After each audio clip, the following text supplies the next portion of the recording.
আজ দেখবে এখানে মেল মার্জ। মেল মার্জটা কি জিনিস? মেল মার্জ হচ্ছে কোনো স্কুল বা কোনো কলেজে কোনো নামের আইডি, নাম নাম আলাদা, বিষয়বস্তু একই থাকবে, নাম, অ্যাড্রেস, ফোন নাম্বার আর ডেট একই জিনিস, একই নাম, আলাদা আলাদা নাম, আলাদা আলাদা অ্যাড্রেস, আলাদা আলাদা ফোন নাম্বার, কিন্তু বিষয়বস্তু একই জিনিস। সেভাবেই কোনো চিঠিকে যদি আমরা নাম আলাদা, অ্যাড্রেস আলাদা, মোবাইল নম্বর আলাদা আর ডেট আলাদা, যদি একই চিঠিকে আলাদা আলাদা জায়গায় পাঠাতে চাই তাহলে কিভাবে পাঠাতে পারি?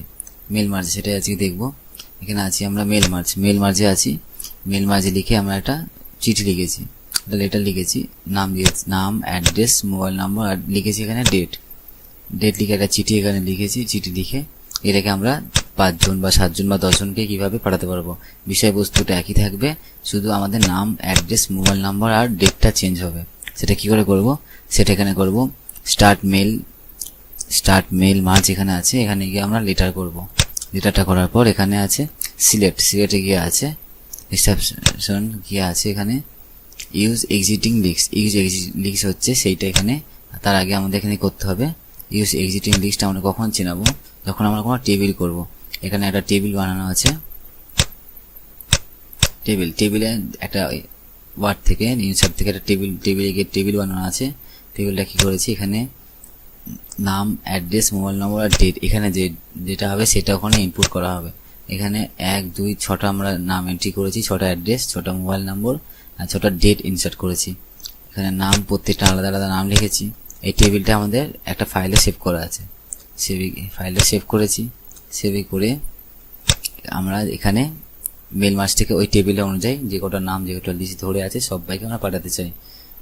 যদি আমরা আরো করতে তাহলে আমাদের এখানে আরো টেবিলে এখানে গিয়ে ইনসার্ট করতে হবে, যে কটা নাম আরো ইনসার্ট করতে হবে, তাদেরকেও চলে যাবে। এখানে গিয়ে আমরা আছে সিলেক্টে গিয়ে ইউজ এক্সিটিং লিস্ট, এখানে গিয়ে ক্লিক করব।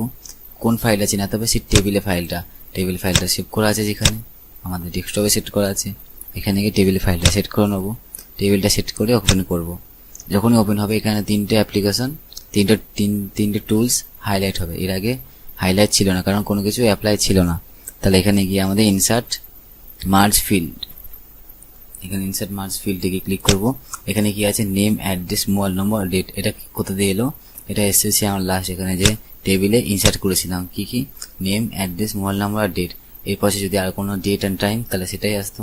তাই জন্য আমরা এখানে যে সমস্ত কাজগুলো ইনসার্ট করা আছে, তাহলে সেই সমস্ত নামের লিস্টগুলো সেখানে দেখাবে। কোথায় দেখাবে? এখানে দেখাবে, ইনসার্ট মার্জ ফিল্ডে। তাহলে এখানে নেমের জায়গায় নেম দেব, অ্যাড্রেসের জায়গায় অ্যাড্রেস দেব, আর মোবাইলের জায়গায় মোবাইল নাম্বারটা দেব, আর বাকি থাকলেও ডেটের জায়গায় ডেট দেব। যে কটা পরপর আছে ডেট দেব। এবার আমাদের যে বিষয়বস্তু, সেই বিষয়বস্তুর একই থাকবে।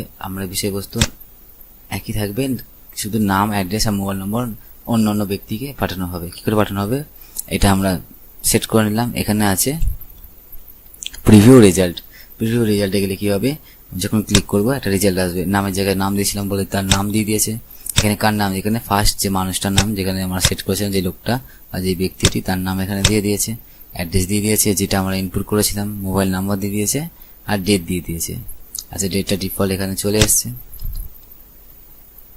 যাই হোক, এবার কি করবো আমরা? এখানে আছে নেক্সট রেকর্ড আছে, এখানে প্রিভিউ রেকর্ড। নেক্সট রেকর্ডে যদি করি তাহলে 2 নম্বর রেকর্ডে যাবে। আর এখানে আছে হচ্ছে লাস্ট রেকর্ড, মানে আমরা যে কটা এন্ট্রি করেছি, লাস্ট 5টা এন্ট্রি করেছি, তাহলে এখানে 5 নম্বর যে ব্যক্তি আছে, যে মানুষটা আছে, তার কাছে তার নাম এখানে শো করবে। এখানে যদি প্রিভিউ রেকর্ডে লাস্ট রেকর্ডে ক্লিক করি, যে 1 নম্বর যে ছিল তার নামটা এখানে শো করবে। এইভাবে যদি আমরা পরপর দেখতে চাই তাহলে পরপর চলে আসবে। এবার যে 5টা এন্ট্রি করা আছে, সেই 5 জনকে আমি মেসেজ যদি এই লেটারটা পাঠাতে চাই, একই বিষয়বস্তু, নাম আলাদা, বাকি 5 জনকে, তাহলে এখানে কি করতে হবে? Finished and merge. এখানে ক্লিক করলে একটা নতুন উইন্ডো আসবে। এখানে আছে অল কারেন্ট রেকর্ড, আর এখানে ফর্ম মানে এখানে আমার ক নম্বর 5টা রেকর্ড আছে, তার মধ্যে যদি 3 নম্বর আর 4 নম্বর নাম যার আছে তাকে যদি শুধু পাঠাতে যায়, তাহলে এখানে 3 আর এখানে লিখতে হবে 4। তাহলে 3 আর 4 নম্বর যে রেকর্ডের লিস্ট, এখানে সেই দুজনের কাছে এই রেকর্ডে যাবে, আর বাকির কাছে যাবে না। কিন্তু যদি আমরা সবাইকে রেকর্ডটা পাঠাতে চাই, তখন এটাকে ক্যান্সেল করে অলে গিয়ে ক্লিক করতে হবে। অলে ক্লিক করার পর এখানে আছে ওকেতে ক্লিক করলাম। নতুন একটা উইন্ডো ওপেন হলো। এখানে কটা পেজ আছে? 5টা পেজ আছে, মানে 5 জনকে আমরা এই লেটারটা দেখাতে পারবো। দেখে নিই, এটাকে স্ক্রল করে আমরা নিয়ে আসি। এখানে একজনের নাম, ফার্স্ট নাম যে আছে তার নাম ছিল, 2 নম্বরে দেখে নেবো যার নাম, তার নাম আছে এখানে, 3 নম্বরে দেখে নেবো এখানে যার নাম তার, এভাবে 5টে চলে এসেছে। যদি আমরা আরো ভালোভাবে দেখতে পারি তাহলে এখানে আছে ভিউ ট্যাব, ভিউ ট্যাবে ক্লিক করার পর এখানে আছে থাম্বনেল, থাম্বনেল ইউজ করলে আমরা পরপর এখানে পাশে থাম্বনেল দেখতে পারবো। এভাবে পরপর 5টা একই বিষয়বস্তু, নাম আলাদা, অ্যাড্রেস আলাদা, ফোন নম্বর আলাদা, আর ডেট আলাদা। ডেট আমরা যেহেতু এখানে একই দিয়েছি তাই ডেটটা একই দেখাচ্ছে। এভাবে আমরা মেইল মাস্টার টাইপ করতে পারি।